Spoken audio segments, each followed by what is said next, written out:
उस हाथ उठाने का मतलब यह है कि मैंने नमाज के अलावा हर दूसरी चीज से मैंने हाथ उठा लिया है, यानी अब मैं किसी और काम में मशगूल नहीं होऊंगा सिवाय नमाज के। दस्तबरदार हो गया, उर्दू में ये लफ्ज़ भी समझ ऐलान कर रहा हूँ किया जाए कि निगाह सजदे की जगह पर हो, आगे इधर उधर सामने इधर उधर देखना, सामने देखना ऐसा नहीं, बल्कि नीचे निगाह नीचे हो, गर्दन सिर्फ इतनी झुकी हुई हो कि जिससे निगाह जमीन पर सजदे की जगह पड़ रही है, बहुत झुक जाए, सिर्फ थोड़ा झुकना काफी नहीं, बल्कि इस तरह झुक जाए कि कमर सीधी हो जाए, कमर सीधी हो जाए। मामूली सा खम अगर किसी आदमी के अंदाज जिस्मानी अंदाज ऐसा है कि मामूली खम रहता है वो वहां पे, लेकिन सीधा होना चाहिए। और हमने सही अल्फाज में तलकीन फरमाई कि पूरा रुकू जो है वो पूरी तरह कमर को झुकने के बाद सीधा कर ले, सिर्फ थोड़ा सा झुका देना ये काफी नहीं है, बल्कि अगर सिर्फ थोड़ा सा झुकाया तो बात सूरतों में नमाज भी नहीं होगी, बल्कि पूरा झुकाए और कमर सीधी हो जाए, और उसमें फिर सुभान रब्बियल अज़ीम, सुभान रब्बियल अज़ीम, सुभान रब्बियल अज़ीम 3 मरतबा या 5 मरतबा या 7 मरतबा जितना तौफीक हो वो कहे। उसमें देर खड़ा रहना चाहिए, तकरीबन इतना जितना वो रुकू में जितना वक्त गुजरा है। यहाँ तक कि जब रसूल करीम सल्लल्लाहु अलैहि वसल्लम से मनकूल है कि अगर रुकू में आपने बहुत ज्यादा तस्बीहात पढ़ी, देर तक रुकू किया, तो जब खड़े होते थे तो इतनी देर खड़े होते थे कि सहाबा किराम फरमाते थे कि बाद औक़ात हमें ख्याल होता है कि आप भूल तो नहीं गए आगे सजदे में जाना, इतनी देर खड़े होते थे कि सहाबा किराम फरमाते हैं कि हमें ख्याल होता था कि कहीं ऐसा तो नहीं है कि आप सजदे में जाना भूल जाओ, इतनी देर खड़े हो जब तस्बीहात ज्यादा पड़ी गई। लिहाजा आदमी जब खड़ा हो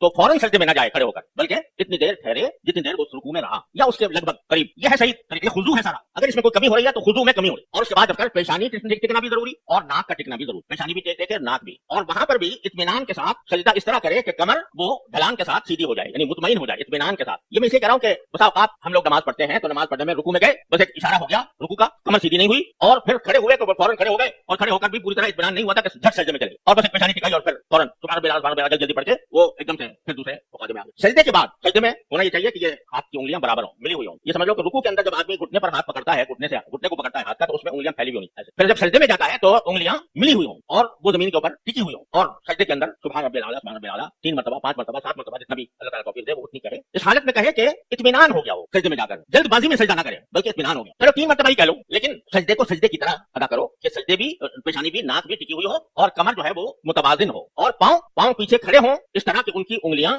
मोड़ कर किबला रुख हो जाए, दोनों पांव उंगलियां किबला रुख। इसमें भी बड़ी गलती होती है कि बस औक़ात लोग जो है वो एक पांव पर दूसरा पांव रख लेते हैं या बिल्कुल खड़ा कर लेते हैं, या उंगलियां जमीन पर टिकती ही नहीं सजदे में। सजदे में उंगलियों का जमीन पर टिकना और उनका रुख किबले की तरफ होना ये सुन्नत है, और इसी से खुदू हासिल होता है। तो उसको कादा कहा जाए, जलसा माफ कीजिएगा, जलसा कहा जाए। वो जो बैठे हैं उसमें भी वही कानून है जो रुकू से उठने का है कि बैठे इस तरह के कमर सीधी हो जाए, कमर सीधी हो जाए, ये नहीं कि बदला उठे और फिर फौरन दूसरा सजदे में चले। और यहाँ भी वही बात है कि रसूल करीम सल्लल्लाहु अलैहि वसल्लम की सुन्नत ये है कि जितनी देर आप सजदे में रहते थे उतनी ही देर जलसे में भी, तकरीबन मसलन 3 मरतबा का सुभान रब्बियल आला कहा तो उठने के बाद इतनी देर इंतजार फरमाते थे जितनी देर में आदमी सुभान